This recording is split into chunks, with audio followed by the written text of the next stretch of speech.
Welcome to On Off Topic. Hey, Brad, how are you? Andrew, I am. I'm not well, but my physical condition is not important right now. I'm All right. I'm I'm well otherwise. I'm just having a little bit of a rough week here, physically. So, moving on. Yeah, as long as you're here, I'm I'm happy. here. Yeah, I'm here. So we've got a guest this week, returning guest. I think fourth time. He's been on a lot. The problem is, he's got his hands in a lot of things, and because of that, we have to keep having him back on again. Yeah, It's not. It's not like we want him on. It's just he always just appears, and here he is. I'm back. So yeah, he's back. We're kidding. Obviously, we love having you on, Andy Lilinethal. He truly does have his hands in a lot of things. And one topic right now that's kind of near and dear to us, and I know a lot of our listeners are directly affected by this potentially, or maybe even some that have been already. He's pretty deep in the deregistration world of JDM cars and K vehicles. So thanks for joining us, Andy. Yeah, you're welcome. I wish I were here, not having to talk about bad things, but it is definitely something that's going on in a couple of states, and it's unfortunate to say the least. Yeah, we're all afraid of the precedent being set. Basically, is what's kind of scaring all of us. Probably all of us kind of have that probably Halo JDM car or Euro import car or something that we've always kind of wanted to import and maybe have or haven't done yet. And seeing some states that are just like, oh, you own this and registered it and pay taxes. Never mind, can't use it. Yeah, Is very, very concerning.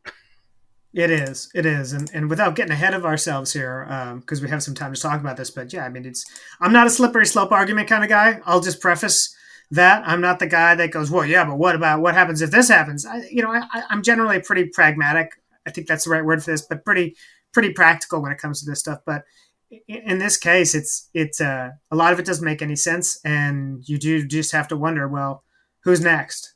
Sure, and we'll definitely keep it as a podcast about government overreach without going too far off topic. How's that Sure. sound? Mm-hmm.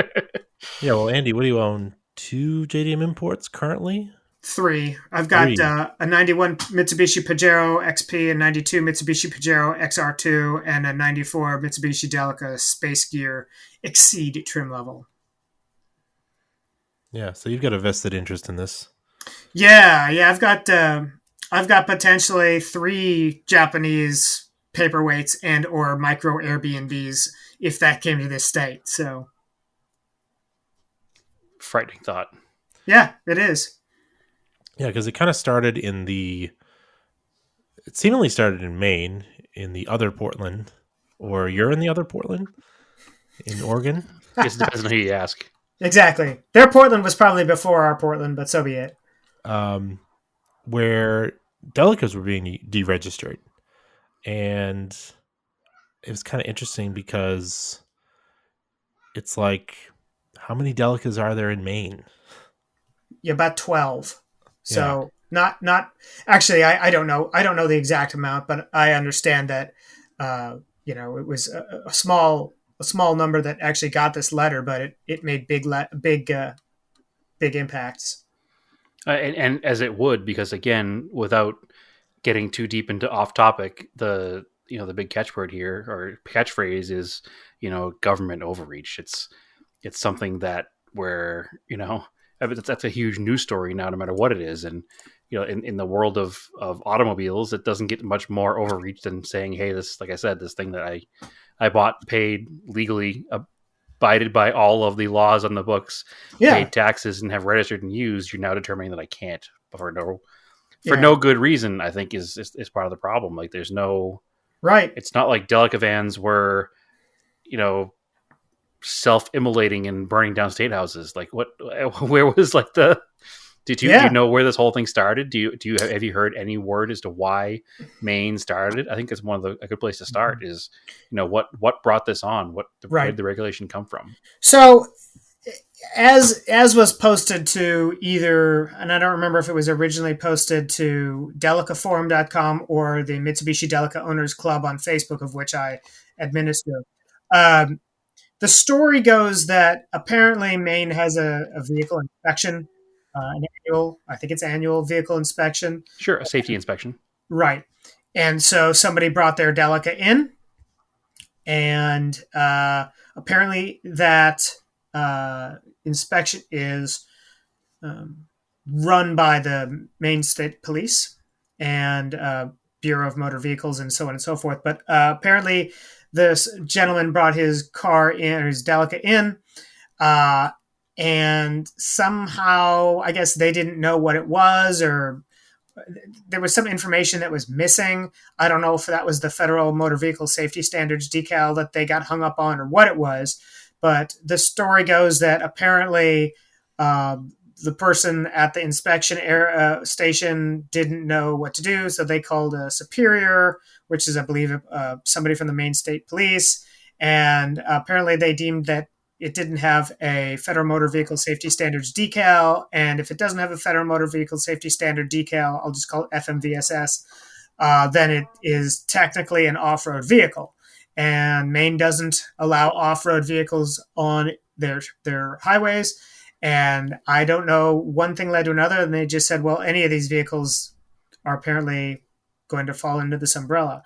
So I wasn't there for that. That's what somebody had posted online.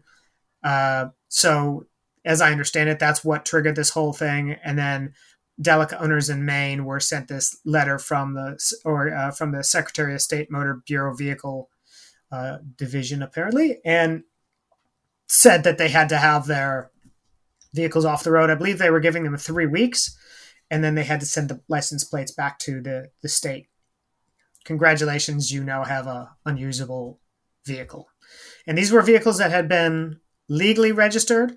They had been imported legally under the federal 25-year rule, and they had been legally registered with the state of Maine. And then one day Maine decided to change its tune. There was no offer of grandfathering. There was no saying like, okay, well, you know what, we're gonna say that as of June 1st, 2021, we're not registering these. You guys are entitled to your car because it was already registered. None of that happened. They just said, you know what, you got to get this thing off the road. You know, like when I wrote the article for Gear Junkie, I said, imagine waiting 25 years, a quarter of a century, for something you always wanted, right? And after years, you wait to finally pay. This wait finally pays off, and you get the delivery of your item. You know, in this case, it's a car from Japan. You followed the rules. You did everything by the book. You paid the cash, and you finally got the vehicle of your dreams. The title, the registration, all that stuff. And then one day, the state sends you a letter, says you can't have it. Yeah, that just seems like wrong. Personal attack almost. And it's not like you just bought this thing for retail. Like you had to buy it at retail in Japan and then pay to import it and pay taxes when it came in and pay to register it and pay road taxes. And, you know, it seems... I can't wrap my head around it, and I think that's why I'm having the biggest problem with it. I am. It doesn't get a refund on those taxes. Right. Yeah. Where's the refund? You know, I tend to think about things like this too. And if I'm jumping ahead, tell me to slow down. But I go, why is it that I can register an original Mini Cooper or original Mini and Austin Mini? I can register a BMW Isetta because it was sold here. Yep. Briefly. I could probably push those cars. I'm like 140 pounds soaking wet. I could probably push a BMW Isetta over. Right. You know, 770 pounds, I believe the thing weighs. So, but I can't register. I can't register a van. Why is it okay to have a motorcycle? If we're talking safety, why are motorcycles okay? By the way, in the state of Maine, you don't even have to wear a helmet if you're over 18. Yep. And have like under a certain amount of hours on your permit. Over a certain amount of hours on your permit or something like that. Learners, I don't remember the exact wording, but whatever they allow it. Yeah. So, but hey, like if this is all in the name of safety, what gives? And well, you know, should we be pulling everything that doesn't have dual airbags and doesn't have side impact airbags? So let's just get everything off the road pre-98. If it's in the name of safety, after all. Well, you know, those other cars were grandfathered in because they were sold here. Yeah, and I can tell you from being a man, there's a lot of cars running around that are rotted, like you know what, where they shouldn't be on the road. I'm sure you guys have seen this. I'm sure a lot of the listeners have seen it when they crash tested like a modern Chevy Malibu against I don't remember what year it was, like a 60 Impala. 60 Impala. Yeah. You know, listen, again, if we're talking safety, how can you allow that on the road? You know, I'll tell you what, I can register a Model T with wooden wheels, but I can't register a Delica? Tell me this does not make any sense at all. And to that point, those are all apples to oranges almost vehicles. But you could go out and say your Delica is 1989, L200 Delica. You can go out and purchase a 1989 Mitsubishi van. Yeah, you can. They sold them here in this country. It's the same car with the same crash structure. Yep. The only difference is it has 5-mile-per-hour bumpers, which have nothing to do with occupant safety. Right. So exactly. I don't even that makes it even harder for me. Right. I think in '89 you can still buy a van again. Yeah. Like again, yeah, I get the discussion of the Impala, the Model A, the motorcycle, but let's just talk about apples to apples. You have the only difference between that Japanese van and the American van is again that 5-mile-an-hour bumper, and this particular Japanese van happens to have 4-wheel drive instead of being 2-wheel drive, which theoretically probably makes it safer in an impact head on anyway because you're higher in the air. So I don't understand it, and I'd be pretty hard pressed, I think, to find a existent FMVSS sticker on even an American market sold '89 Mitsubishi van. And the whole deal is the whole case, it is apparently the whole case. Like no FMVSS sticker, no registration. So, and people say they use this example of the '89 Mitsubishi van or wagon, and they say it's literally the same car. And it literally is the same car minus the 5-mile-an-hour bumpers and the fact that you're sitting on the left side of the car. But the actual difference is one was run through the federal battery of crash testing and emissions standards, and one wasn't. Right. That's it. That's it. By the way, like I can go buy an Isuzu NPR commercial van or commercial truck with the in 2021. Design. Yeah, and they fine, but so it's all about the standardization. So I don't know, by the way, I don't fully know why this really did, really start. One of the questions I asked the Secretary of State's assistant was, are you working with an insurance lobby or some sort of safety lobby about, does that have something to do with this? And she did say that they do work with the AAMVA. And if you're not familiar with that, that's the American. Hold on, let me. I may have gotten that wrong. I think I have it right here. Yeah, it's the AAMVA, American Association of Motor Vehicle Administrators. Excuse me. And this is an organization that I have run into previously when asking the Oregon DMV media representative about why Oregon doesn't allow the registration of K-trucks, whereas the state north of us, Washington, does allow them. And they, much like the state of Maine has, they had pointed out that the AAMVA suggests not allowing them for road use because of safety and emissions. And that language keeps coming up. So it came up a couple years ago when I would talk to the state of Oregon, a few years ago now, and it came up in Maine and it's come up in Rhode Island as well. And so this is a group that consults with apparently provides best practices about safety to states and organizations and so on and so forth. And one of the things that they don't that they lobby against is the use of K cars on public roads. So I've not spoken with them. I am not intimately familiar with their organization other than what their mission statement is and some of their best practices on K trucks and right-hand drives. There was a study that also came out of, I'm not sure if it came out of Canada. I think it did, that was talking about how dangerous right-hand drive vehicles are. I hope somebody's told the post office that. But anyway. Yeah, I've heard there's a few possibly provinces in Canada that no longer allow new registrations of, I think, or maybe it's cities, not provinces, Yeah, but there's Quebec. definitely.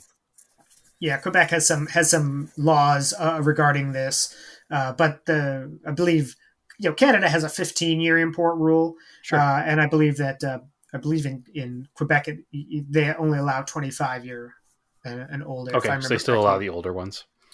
Yeah. Yeah, I think that's the case. I'm They're, not 100% sure. they're very common in Canada. I can see it being brought a little more to the public eye in Canada.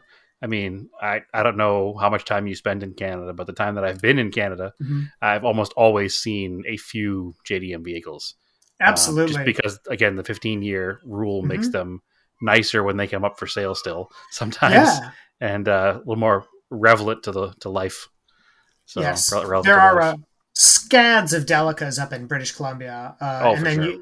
if you go over to Vancouver Island, I mean, you would think that they were sold there. I mean, it's amazing how many of them there are up there. Well, I mean, they have I dealers specifically for them, so Oh pretty yeah, much they are. I'm a big fan of Coombs Country Auto, which is a an importer and parts shop up in on Vancouver Island. They're north of Vancouver, but sorry, north of Victoria, but they're on Vancouver Island, and I deal with them a lot. I know that there's a host of other companies that specialize in the JDM stuff, and Yep. yeah, they're quite prevalent up there. But yeah, so and it was disheartening to see that Maine excuse me, Rhode Island has followed Maine's footsteps on this with regards to K trucks, so K vehicles, I should say. So I mean, we could even talk about why the 25-year rule even exists, because it yeah, was from, I believe it was because people were trying to import gray market European cars. yes, So it that's what was I've a heard. Yeah. Mercedes-Benz lobby. Right. It was cheaper, and you could buy a less content or a more decontented Mercedes from Germany and get it here sorry, it was cheaper to buy a German market Benz in Germany and ship it here than it was to buy an American market Benz here. So they lobbied to make it illegal to sell gray market vehicles here because unofficial importers were just doing that and Yep. cutting Mercedes out of their own business. So here was Mercedes, doing all their testing and crash testing and emissions testing on cars to sell here. And people were saying, well, that's cool, but I'd rather have the better one from Europe that costs less. So, I mean, Yeah. it makes sense on a brand new car standard. Absolutely. I almost don't even begrudge Mercedes for doing it. It makes sense. Sure. So it doesn't make sense to not allow something that fit the criteria before. And one of the arguments I've heard about K trucks and K cars and not so much Delicas is that, or probably even Delicas, I should say, is that all these vehicles were designed for use in a third world country.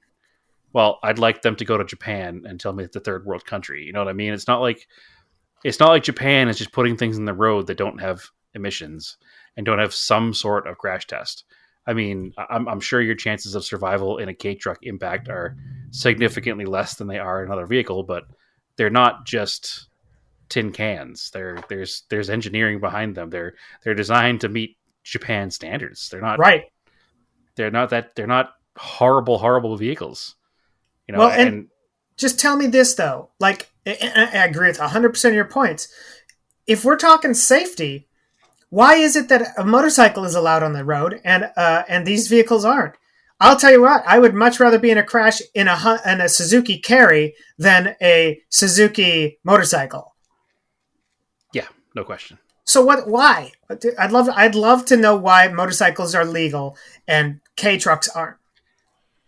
I don't want to go down a dangerous road here where they're like, you're right, those are all dangerous. Nothing. Everything off the road. Right, exactly. And I have heard, you know what? And to this point, I've had a number of people tell me, basically to shut up because now they're going to come after all these other vehicles and so on and so forth. I first of all, the people at the DMVs or BMVs or whatever they're going to call, these people, they know these other vehicles exist. I'm not telling them something that they don't know. First of all, but it's not about that. It's about getting the word out about this. This is a deal. You don't just not talk about something that's a big deal. Yeah. I'm not unleashing any secrets here. These vehicles are here. They've been legally imported and legally registered. It's not like there's some cache of unknown vehicles that are riding around. And, oh God, don't say that. Don't tell people they're here. They know they're here. And the BMV or this, excuse me, the representative I was talking to from Maine, when I asked, well, are all other right-hand drive imported vehicles without FMVSS stickers going to be given these letters? And they said, well, if we find illegally registered vehicles, yes. Really? So like all the Rovers that have been imported from the UK and the Northeast? Well, we know the editor of Rovers magazine. I don't think they're coming after Rovers. I don't think they're coming after anything other than Delicas, and apparently there was some rumor about H1 Hummer, ex-military Hummers.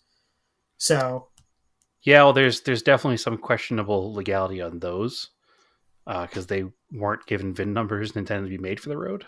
Mm-hmm.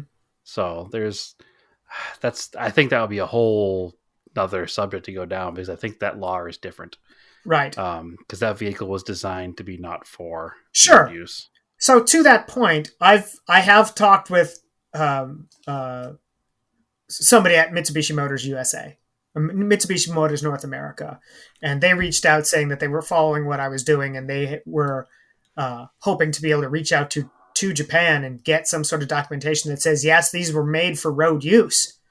But I don't think it would matter, even if they were able to do that. And I appreciate Mitsubishi Motors North America for paying attention to this and for going that extra mile and so on and so forth. But I don't think unless they can produce FMVSS stickers for them, I think that Maine's just going to do what Maine's going to do.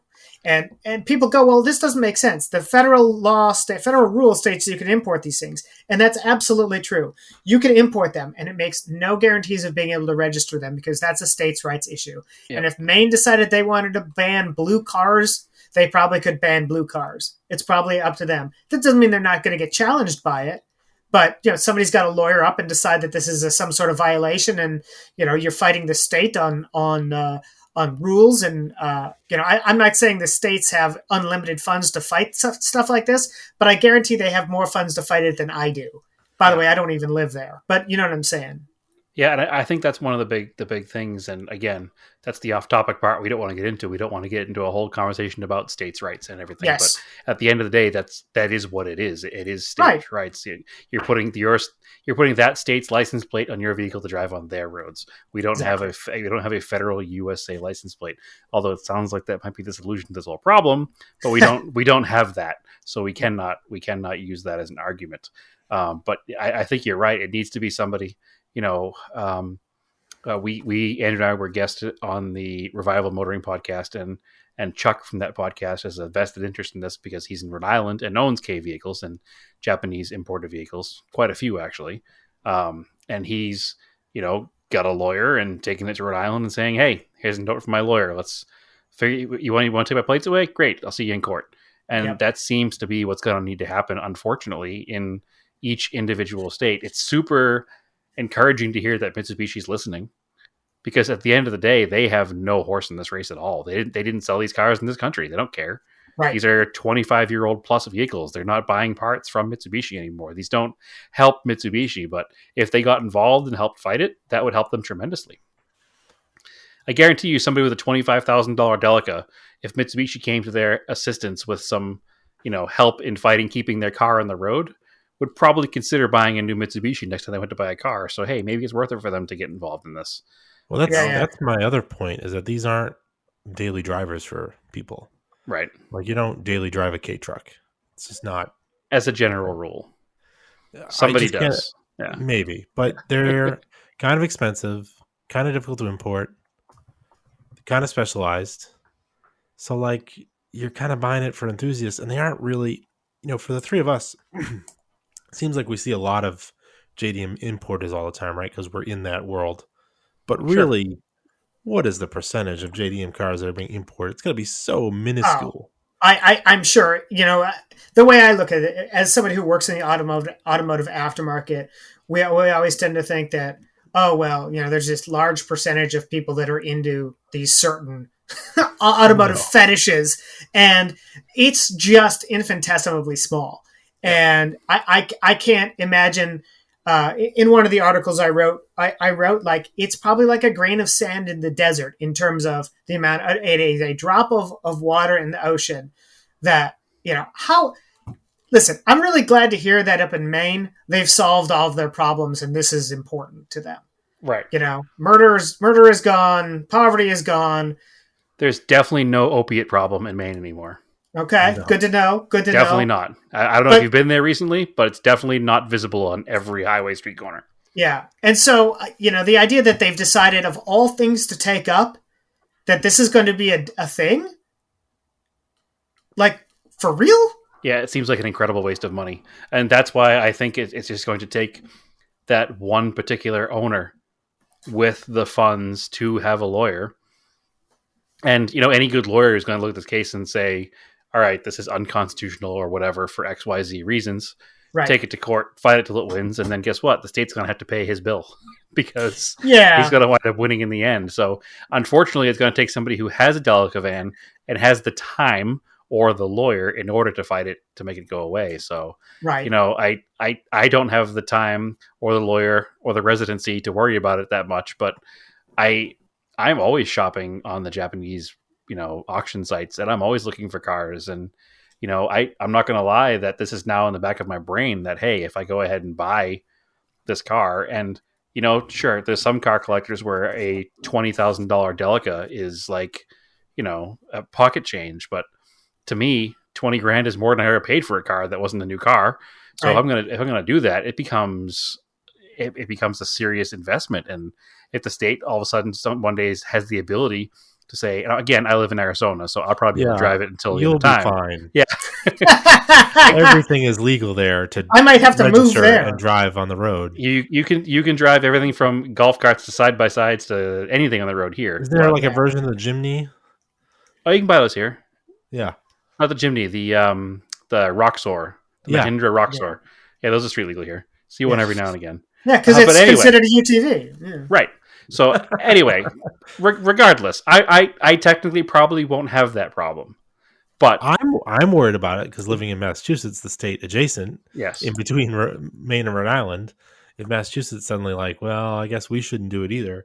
I don't think New Hampshire would. Right. It's potentially Vermont might, but Vermont is really weird.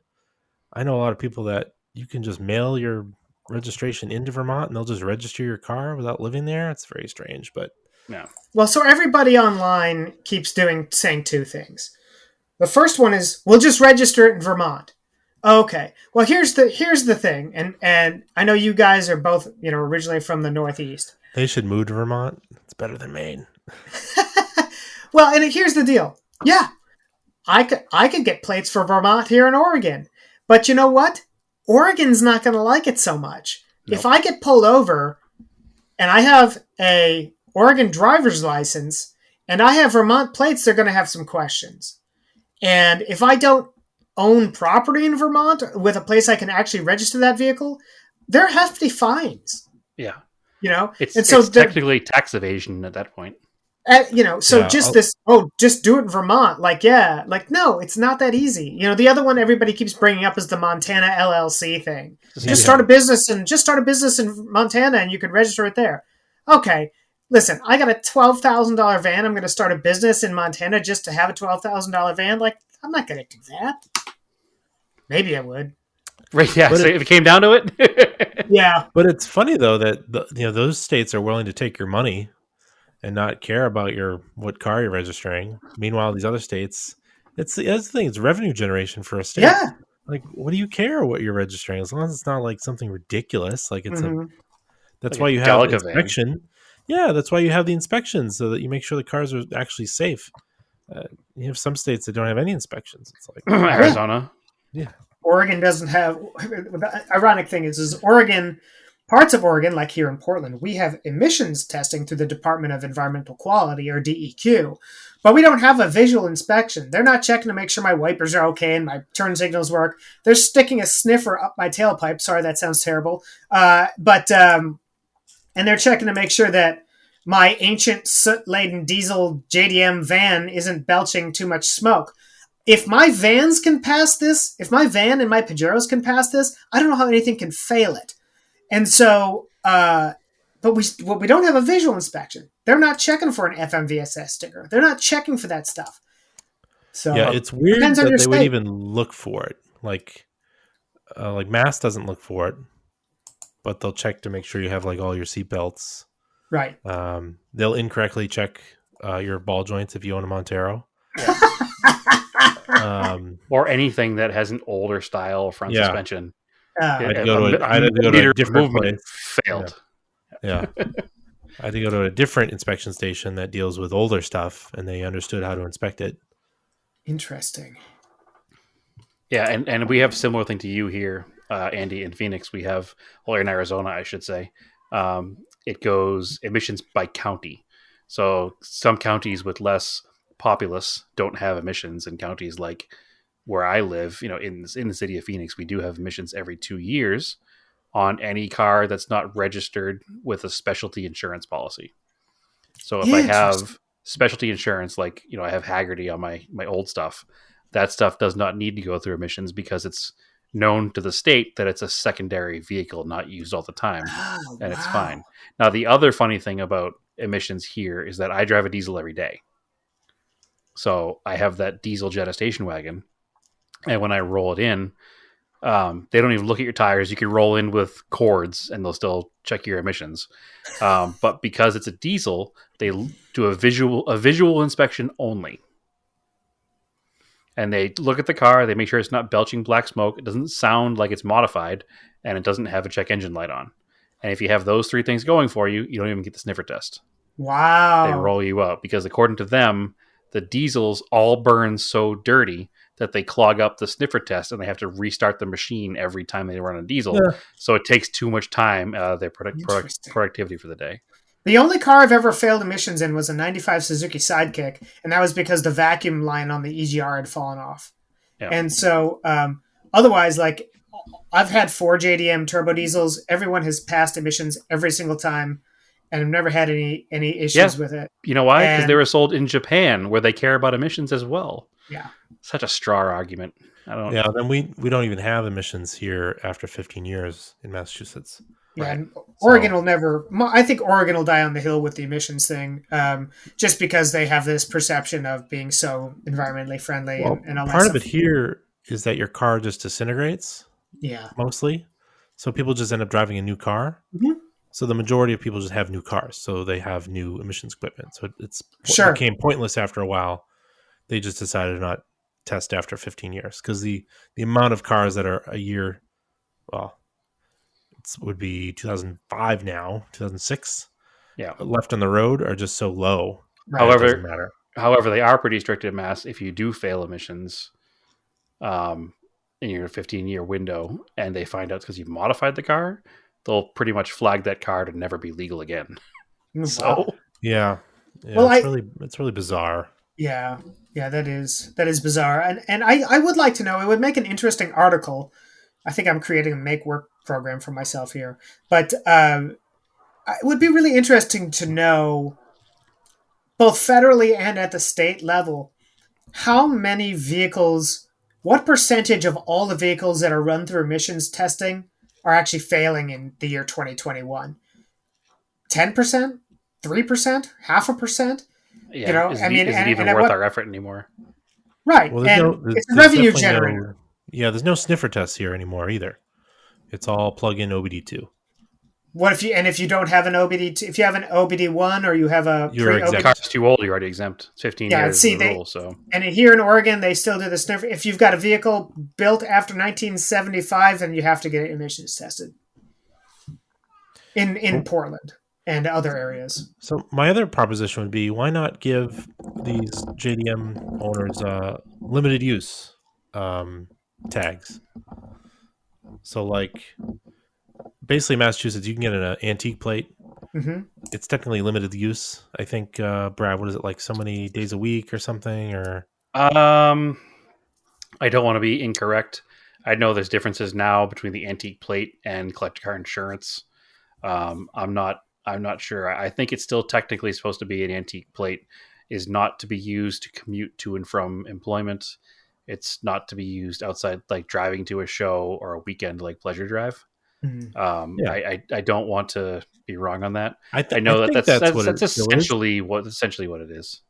And basically, it's just it. So it's less expensive because they assume you're driving less, and then it would also be a The signal. insurance is less expensive, but yeah, the plate is more expensive in Mass for an okay. antique plate. But so it's a little more expensive. It's limited use, but it would allow you to use the vehicle, and then basically by having it antique, it says antique on the plate.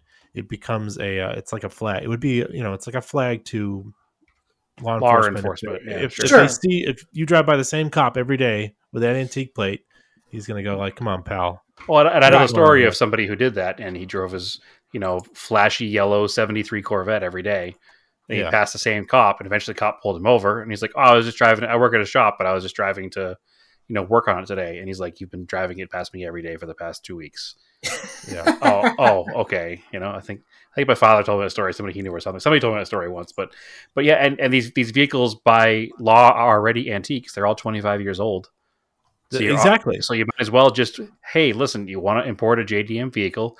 That's great. Here's the rule: it has to be registered as an antique, and it's limited use. And it's limited to it's limited in scope to being used as a pleasure vehicle. You cannot, you cannot. So one of the rules that a lot of states have is you cannot register a vehicle as an antique or use antique car insurance if you don't also have another vehicle registered with standard plates and standard insurance. Again, another good way to solve it. Yep. Yeah. You can't have Haggerty collector car insurance unless you have a normal car registered on a different insurance policy. Yep. So. Listen, we're solving all the problems right here, guys. Like, I mean, it's very simple. Put us in charge. There isn't that many of these vehicles on the Andy, road. Andrew, and Brad from Maine State Legislator 2024. You can't tell me emissions are a problem because there just simply isn't enough of them, and they're not being imported in hundreds of thousands. Like, it's like a silly overreaction. It's very annoying. Oh yeah. And that's all it is a simple overreaction. Somebody got a wild hair across their ass for whatever reason. And I had other theories in the beginning when they started talking about deregistering K vehicles and K trucks. I was like, maybe there's some lobby that has something to do with side-by-side manufacturers. And it's like, nobody's going to buy our $25,000 side-by-side if they can buy a $5,000 95 Honda Acti. I have heard this before. I may have said it. Oh, I've heard it. I've heard it somewhere else. In doing research on this stuff, that there's some sort of side by side lobby. I haven't looked into it a whole lot at all, but I have heard about this. So, but the irony there is, you can't drive a side by side in the street anyway. So. Right. I guess you know what? I shouldn't say that because that probably can in certain parts of New Hampshire. That probably makes the argument for banning them because you can drive the. We were trying to make the K trucks legal and not the side by side. So maybe that's the issue there. But somebody had said that you can register golf carts in Maine, and maybe it's probably a low speed vehicle thing. I don't know, but you can get low speed tags in Mass. You can register a golf cart in Maine for off-road use, though, just like an ATV. Oh, okay. So I don't think they're legal for road use. You got to come to good old Arizona to drive your golf cart on the interstate. Totally legal here, but not there. Yeah, I heard that in Maine, actually, you can register a Delica, but only in months starting with R. Yeah, exactly. It's a little sad humor for all of you. Anyways, it's sad humor. Yes, sad in many ways, Andy. I know. All right. So have you, either you, Andy or Brad, have you heard of this happening anywhere else? I haven't really. I feel like I heard Pennsylvania, but I'm not sure because there's a lot of misinformation, I think, floating around out there. Yeah, I've been contacted by somebody that had some issue with attempting to register a K truck in New York.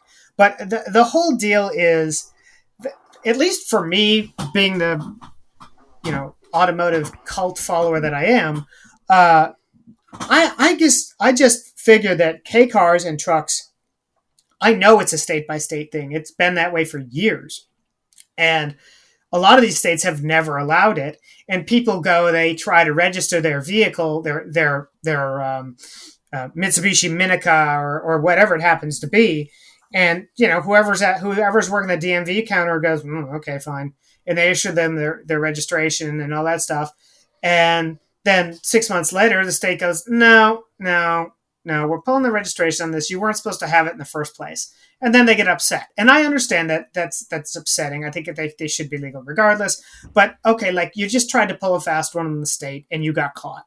Sure. And so I've heard of cases of that in New York. I did hear of a Delica owner in Rhode Island that was told that they couldn't register the vehicle, but then because they thought it was a K van, but they got in contact with them and they went, oh yeah, our mistake. Carry on with your life. It's full-size van, sir. Let me go.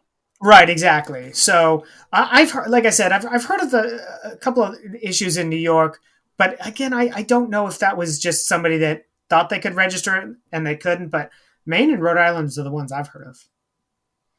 Yeah, I've heard rumors and grumblings of other states too, but I think one of the funny things is I know for a fact a lot of these states, I've seen them in Pennsylvania and New York, that a lot of the park vehicles are K vehicles. So I'd like to see them try in those states and have to deregister their own park ranger mobiles because they drive them around and they are imported K trucks. So yeah, that would be interesting. Yeah, but we had all kinds of like Niagara Falls uses nothing but Mitsubishi vans mm-hmm. for their park rangers. So interesting, and they drive them on the road. Oh, 100%. They're plated and all. Yeah, so New York probably shouldn't try to pull anything with that little tidbit of information floating out there. Mm-hmm. Guess we got to deregister ourselves. Oh, or New York rivers. Yeah. So, anyway, it's dumb, it's annoying, and it's really been ticking me off lately. And I'm glad that there are people like you and our friend Chuck that are taking the reins and doing something with this because you can't just let it go. No, you know, you it's really something can't. Something that maybe like. The SEMA Action Committee needs to get involved in too, because it directly affects their. Yeah, they were my first call. Yeah, to be honest, they were my first email. SEMA Action Network this summer when I started hearing about all this going down, and I've been in contact with them and so on and so forth. My contact there had said, this may be more of a lobbying issue than it is a lawyer issue. There may need to be lobbying issue. I don't know if SEMA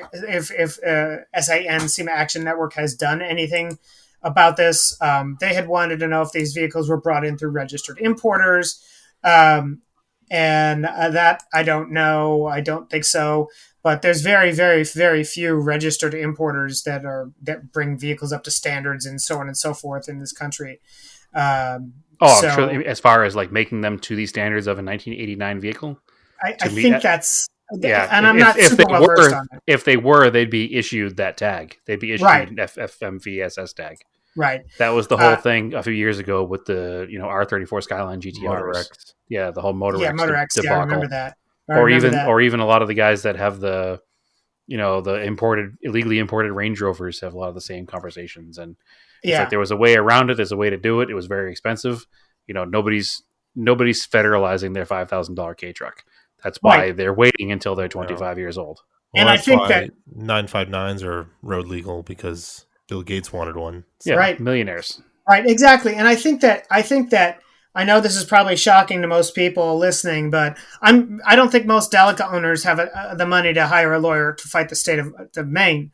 I think that, however, if the state of Maine decides to go after somebody who has imported a vintage Aston Martin or perhaps some other high dollar exotic car that was brought in under the 25-year rule, somebody with enough money and enough passion to actually fight the state, that might be something else.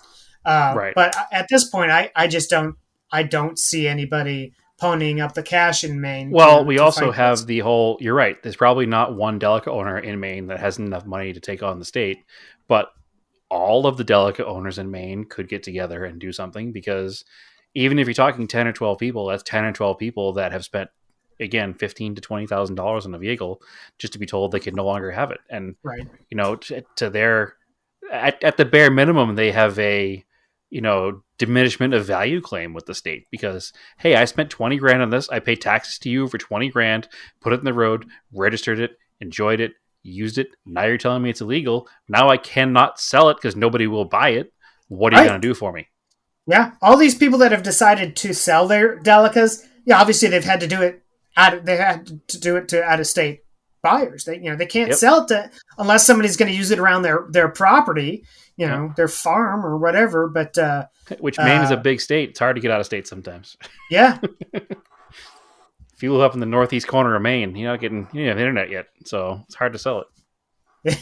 Well, you probably haven't received your deregistration letter yet either, so it's fine. But I oh mean, part of boy, my conspiracy brain is that it's easy to pick these cars out because they have funny, strange names when you see them come up, versus like an old Aston Martin or an old Land Rover, something that you recognize. right, well, and that just goes to the whole.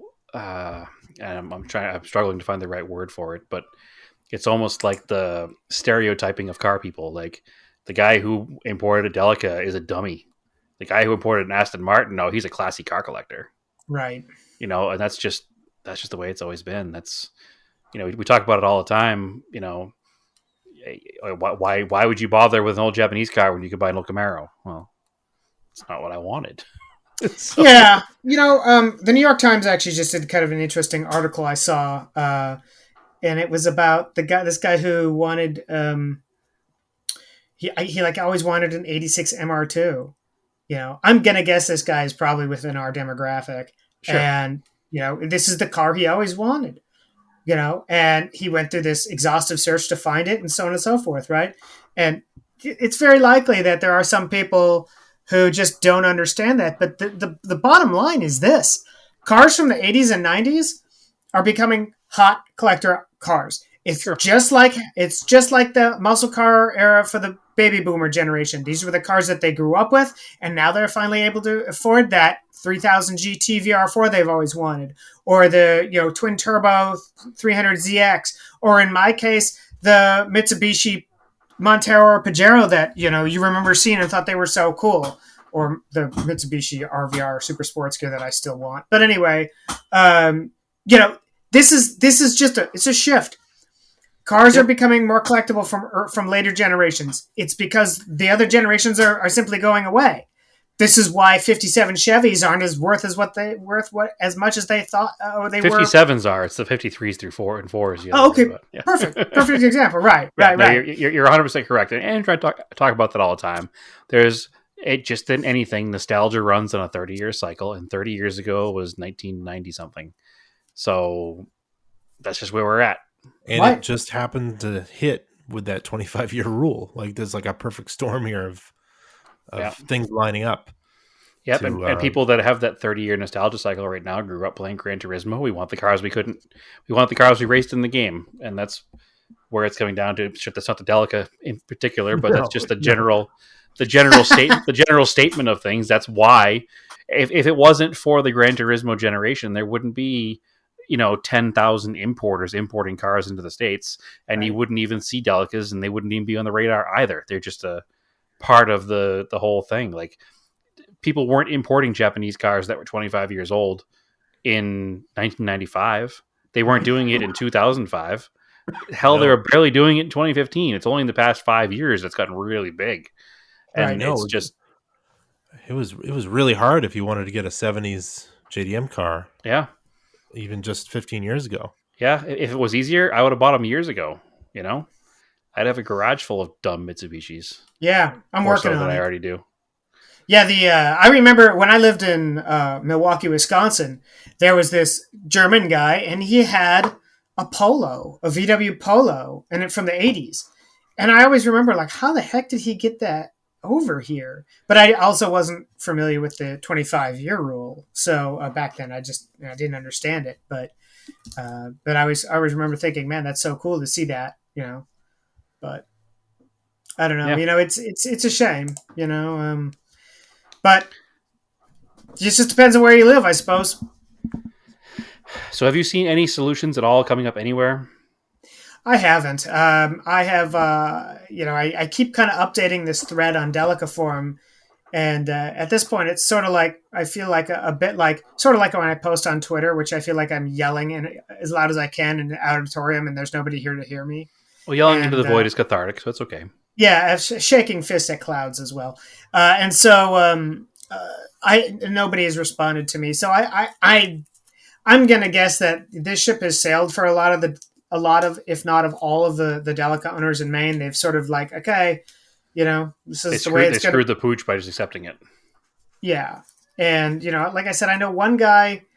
One guy filed for a freedom of. It's not freedom. FOIA, Yeah, Freedom of Information Act. It's a FOIA Maine. request. It's similar to that, but it's a Maine thing. Freedom of Oh. Access Act, I think it is, and he put out all of the documents, of which I'm mentioned in there a number of times, and then whatever. It's just mostly my correspondence with the It's just my correspondence with the representative of Secretary of State. But there are other Autoblog. The person from Autoblog who wrote their story was in there. There was an importer in Maine who said this is going to hurt my business, and so on and so forth. I'm sure there's a lot more. There was even a person there who, once they were contacted by a lawyer, and this report is all out there, public record, and the woman working for the Bureau of Motor Vehicles says, "Oh, great, now lawyers," and I was just like, "Yeah, lawyers, because this is bull." So taking somebody's things away. Yeah, right. Taking somebody's things away that were totally legal. A simple brain in me says, hey, that's theft. Yeah. So, but I haven't heard of anything coming out of it. I don't know what ever happened with the lawyer in that case. Maybe the original idea was, hey, we've hired the lawyer. Maybe they'll just roll over. Okay. I see those, but apparently that's not what happened. So that would have been nice. It would have been nice. That would have been nice. Any other information that you want to share before we move on? Because this is all very great, important, interesting stuff. But I don't have. I feel almost. I feel like I should be doing more, but I live so far away from it. Like, right, me too. It's not. It's not of a concern, even though it is a concern, because it's concerning to me for my friends in the area, but it's also concerning to me, like I said, like I know I live in a place where it likely wouldn't happen, but I would have thought Maine was one of those places too, Right. So yeah. I think my only thing is if you live somewhere where this is happening, write your representatives, write the letters, make the calls, all that stuff. If this is affecting you, don't just roll over and let them do it. And I'm not. This isn't to me a political thing. This is something that is about doing what's right. And I've had people say, well, obviously you're not concerned about the environment or the crash safety standards. We don't know how these vehicles perform under emissions or under emissions tests or under crash safety ratings, so they don't sound very, very safe. And my reply to that is always like, well, what do you think about motorcycles? Yeah, I think also nobody's asking you to drive them. Right. Well, I think another relevant argument there, instead of just saying what about motorcycles, would be, okay, run an emissions test. Yeah, I've passed my emissions testing. Get me the standards for a 1989 car with a diesel engine, and let's run the emissions test. Let's see what happens. Yeah, I don't know if Maine has emissions testing or if it's just visual. They don't. Which makes this whole thing even worse. Right. I can tell you, and I can show you years worth of emissions tests that I've gone through with all three of my diesel-powered JDM vehicles, and I've never failed once. So go ahead, let them run the test. Yeah. That's what I'm saying. Run the test. And as far as the safety goes, that's again, I'm not trying to go all political here, but that's my choice. Yeah. Leave me alone. That's I'll tell you what it is. Yeah. If I can ride a motorcycle without a helmet in your state, why can't I drive a van that has an entire steel cage around me? Yeah, exactly. If you're so concerned about safety for yourself, don't buy drive a brand new crossover. Nope. Yeah. Keep driving your Subaru Outback in the state of Maine. If your main issue is safety and how much safer a new vehicle is, then you better buy a new car every year. I'm sorry. Did you say main issue? I did. Sorry. Pun definitely not intended because I didn't even pick up on what you were saying. But hey, okay. I'm glad I did it. Yeah. Back to the main topic of Maine. So if your main concern is, damn it, that was if your top concern is the safety of the vehicle, and you're going to say that, well, it's because it's old, it's not safe because it wasn't whatever. That's fine. You're going to buy a new car every year because guess what gets better every year. Right. Where do we draw the line? At what point is safe enough safe enough? Yeah. Nobody goes out. Everybody stays home. Forever. Yeah. Self-driving Google cars. Yeah, I make mine an iPad with wheels. That's all I want. Let me just drive an iPad around. Give me an egg car. And, in my experience, when you're driving an old car, you're more alert and on defense mode anyways. Sure. I 100% am. 100%. On a completely related note, if anybody in Maine is looking to get rid of a Delica real cheap, call me. Well, I don't know, Brad. With all those online auctions, they probably will make out all right, unfortunately. They'll lose their vehicle, but they'll probably make out all right. Not unfortunately. Fortunately, they'll make out all right, fortunately. But yeah, if anybody doesn't have the internet and doesn't know about online auctions and has never heard of Cars and Bids, reach out to me. And I'll buy. Is this like a bulletin board service? I'll take it off your hand. Yes. Yeah. Are you looking for one too? It's Brad List. Brad List. Ooh. What a great idea. Nobody's thought of that yet. No. We have a Craigslist. We have an Angie's List. Yeah. There's no Brad's List. No. This is Brad's List. If anybody has... Actually, let me rephrase that then. If anybody has anything that's worth way more than they're willing to take for it, give me a call. Yeah. I'm your man. Brad's List will just be old Mitsubishis. Oh, God. Not necessarily Mitsubishis. I'm starting to gather a smattering of Toyotas over here. So, it's... me and my fancy Datsuns, as our buddy Ron says. Yep. Has it ever been, have the words Datsun and fancy ever been used together? Well, Andrew suddenly came up as an Infinity collector somehow overnight. So since he's an Infinity collector now, Infinities are fancy Datsuns. Yeah, that's true. That's true. Yeah. So it's fine. Anyway, I think that wraps it up. I think it does. I think that was a pretty productive conversation.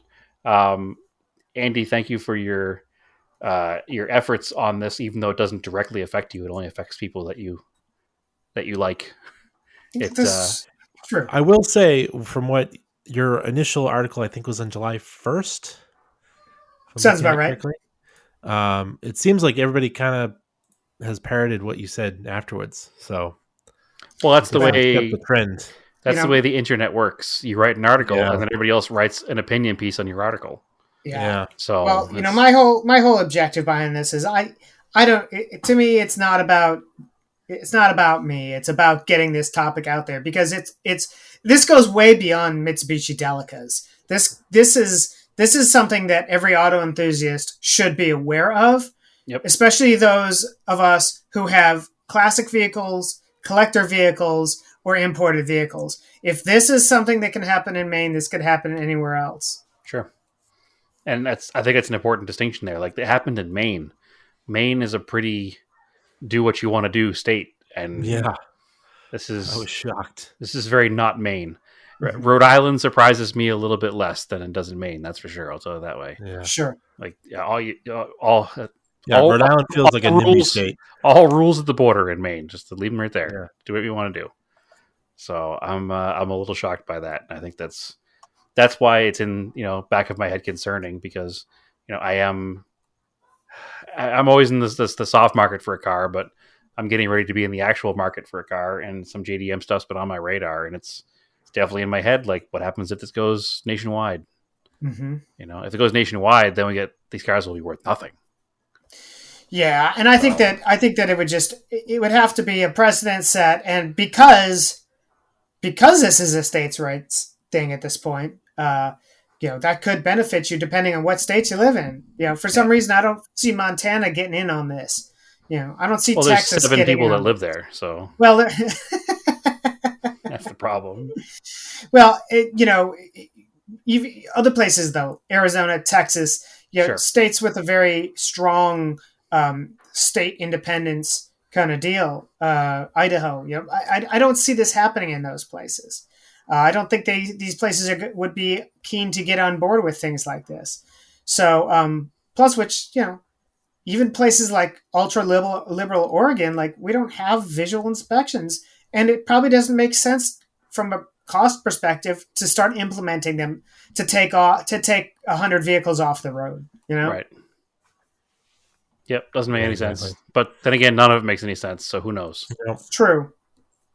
That whole argument you make is great, but like I said, Maine is one of those my free will, my rights kind of states, and it's not. Yeah, ugh, gross. That's all I have to say. I think I need a shower. Yeah, me too. But it's because I got to go home from work. Hey, anyway. All right, Andy, where can people find you on the socials? So people can find me at crankshaftculture.com, or we have facebook.com/crankshaftculture, Twitter at crankshaftcult, and Instagram at crankshaftculture. So it's Crankshaft Culture everywhere except where is it Crankshaft Cult? Just to clarify. Twitter is Crankshaft Cult because Crankshaft Culture is too long. Somebody recently asked me if Crankshaft Culture was a cult. I said, actually, yes, it is. Well, you were wise to shorten culture rather than Crankshaft, because crank culture could go a lot of ways. That's a whole lot of illegal things right there, I think. So good call on that one. Good call on that one. Thank you. Andrew, where can they find you on the social medias? Well, you can find Auto Off Topic on Facebook. It's Auto Off Topic Podcast, I think, on Facebook. Auto Off Topic on Instagram. It is Auto Off Topic on Twitter. Don't use it as much. Follow me, Race and Anger, on Instagram and on Twitter. And Brad, where can they find you? TSISS350. Just type that into anywhere. Honestly, it'll probably get you to my Instagram page or any embarrassing old forum post from 15 years ago. But mostly it'll be Instagram, yes. So that's TSISS350 on the Instagram is what I have. All right, cool. Keep cars analog and aim for the roses.